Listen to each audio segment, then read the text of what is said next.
Hello everyone, my name is Harshad Sijala. I work as an AI engineer. इस series में मैं आपको different AI tools को simple and practical तरीके से एक्सप्लेन करने वाला हूँ।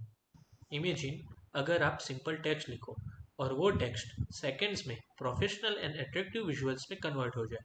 Yes, I am talking about napkin AI. इस वीडियो में मैं आपको दिखाने वाला हूँ कि नैपकिन एआई कैसे आपके आइडियाज़ को automatically attractive and clean designs में कन्वर्ट कर देता है बिना किसी एक्स्ट्रा एफर्ट्स के। नैपकिन एआई बेसिकली एक स्मार्ट टूल है जहाँ आप बस अपना टेक्स्ट लिखते हो और नैपकिन इस टेक्स्ट को वेल स्ट्रक्चर्ड डिज़ाइंस में कन्वर्ट कर देता है।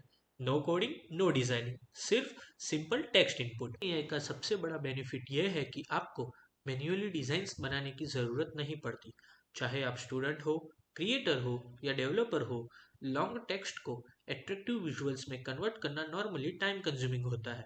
नेपकिन ये काम कुछ ही सेकंड्स में कर सकता है। अब एक सिंपल एग्जांपल के थ्रू समझते हैं कि नेपकिन काम कैसे करता है।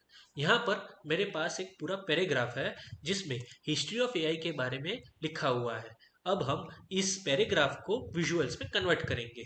अब हम देखते हैं कि कैसे नैपकिन इस पूरे पैराग्राफ को अट्रैक्टिव और प्रोफेशनल विजुअल्स में कन्वर्ट करता है। As you can see, napkin AI ने हमारे हिस्ट्री ऑफ एआई के पैराग्राफ को कुछ ही सेकंड्स में बहुत ही attractive, professional and well structured visuals में कन्वर्ट कर दिया है। सबसे अच्छी बात यह है कि जो विजुअल्स जनरेट होते हैं उन्हें हम इजीली कस्टमाइज भी कर सकते हो, लाइक कलर्स, लेआउट, सेक्शंस, सब कुछ, ताकि फाइनल डिज़ाइन आपके प्रोजेक्ट और प्रेजेंटेशन के अकॉर्डिंग परफेक्ट हो। ये था नैपकिन एआई का क्विक वॉक थ्रू। अगर आप आइडियाज़ को फास्ट, क्लीन और अट्रैक्टिव विजुअल्स में कन्वर्ट करना चाहते हो तो डेफिनेटली इस टूल को ट्राई करो। Thanks for watching.